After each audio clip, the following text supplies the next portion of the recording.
ये मैकेंजी शिरीला है। वह 17 साल की है, जिसे अपने बॉयफ्रेंड और उसके दोस्त की मौत का कारण बनी कार दुर्घटना के लिए हत्या का दोषी पाया गया। मैकेंजी ने उस दिन मौत को ही अंतिम लक्ष्य बना लिया था। यह लापरवाह ड्राइविंग नहीं थी, यह हत्या थी। शिरीला का बॉयफ्रेंड डोमिनिक रूसो और उसका दोस्त डेवियन फ्लैनगन कार में थे जब उसने क्लीवलैंड के बाहर एक व्यावसायिक इमारत के किनारे 100 मील प्रति घंटे की रफ्तार से कार टकरा दी। दोनों पुरुषों को मौके पर ही मृत घोषित कर दिया गया और शिरीला बच गई। अभियोजकों ने तर्क दिया कि किशोरी का रिश्ता विषाक्त था और शिरीला ने अपने बॉयफ्रेंड के खिलाफ हिंसक धमकियां दी थीं। क्या उसने धमकी दी थी?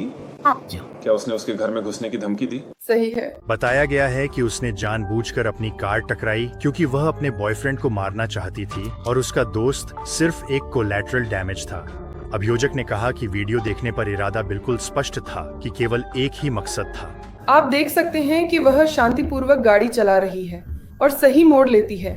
फिर सभी सबूत बताते हैं कि उसने तुरंत एक्सीलरेटर दबाया और 100 मील प्रति घंटे की रफ्तार से सीधे एक इमारत में घुस गई। मुझे लगता है कि इन बातों ने दिखा दिया कि यह कोई दुर्घटना नहीं थी। और दुर्घटना से कुछ दिन पहले कथित तौर पर उसने उसी रास्ते से जाकर अपराध की योजना बनाई थी। यही वह जगह है जहां अब जज उसे दोषी ठहराते हैं। पहला आरोप, अदालत ने प्रतिवादी मैकेंजी शिरीला को डोमिनिक रूसो की हत्या के लिए दोषी पाया है। अब वह खड़ी होती है ताकि उसे हथकड़ी लगाई जा सके, जबकि उसकी आंखों में आंसू हैं। दूसरा आरोप, अदालत ने प्रतिवादी मैकेंजी शिरीला को डेवियन फ्लैनगन की हत्या के लिए दोषी पाया है।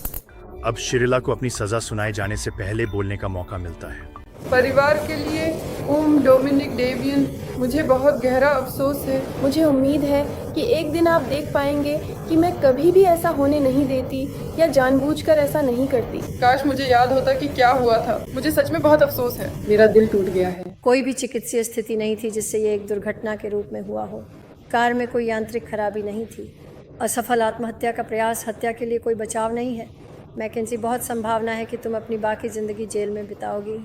उसे पहले आरोप में 15 साल से उम्र कैद, दूसरे आरोप में 15 साल से उम्र कैद की सज़ा सुनाई गई है। दोनों सज़ाएं एक साथ चलेंगी। जज ने अभी अभी उसे 15 साल से उम्र कैद की सजा सुनाई है। यह एडन फुची है, जिसने केवल 14 साल की उम्र में अपने सहपाठी की हत्या के लिए अदालत में दोषी कबूल किया था। हम पुलिस की गाड़ी में मजे कर रहे हैं। हाँ। फुची फ्लोरिडा के सेंट जॉन्स काउंटी में पैट्रियट ऑक्स अकादमी की 13 साल की एक लड़की का सहपाठी था। फुची ने उसे 114 बार चाकू मारा। उसकी लाश बाद में जंगल से बरामद हुई थी। फुची की गिरफ्तारी के बाद उसे पुलिस की गाड़ी के पीछे स्नैपचैट लेते हुए देखा गया। अब यह वीडियो फुची और उसके माता पिता को पूछताछ कक्ष में दिखाता है।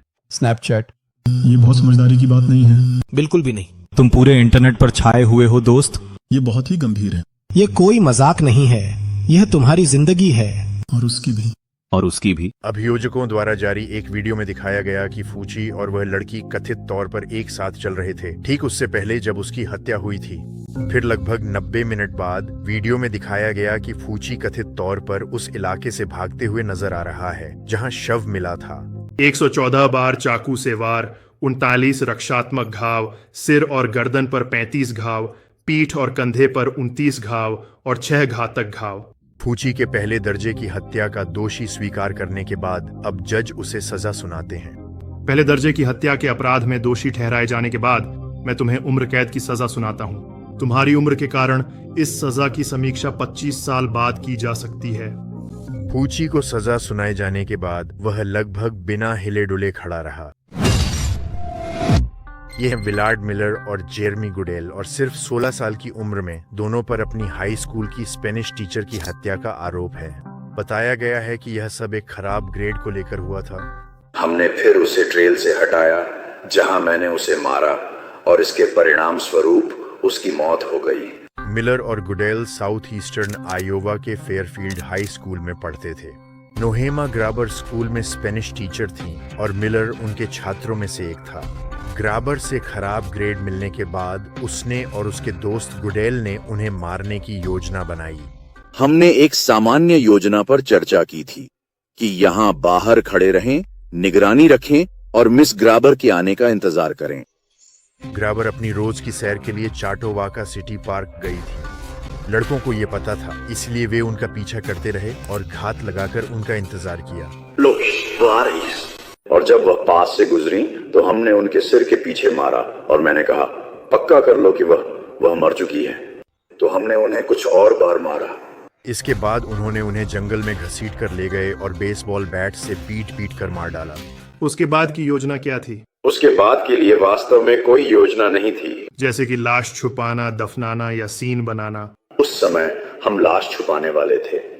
मुझे लगता है हमारे घमंड में हमने मान लिया था कि कोई भी उन्हें कभी नहीं ढूंढ पाएगा।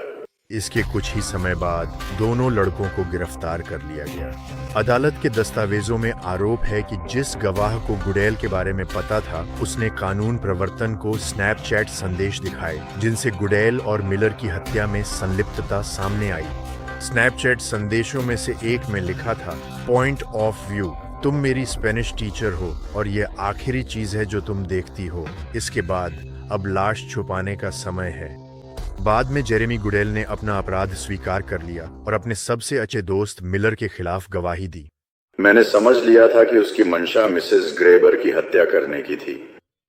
पहले दर्जे की हत्या के आरोप में आपकी क्या दलील है, दोषी या निर्दोष?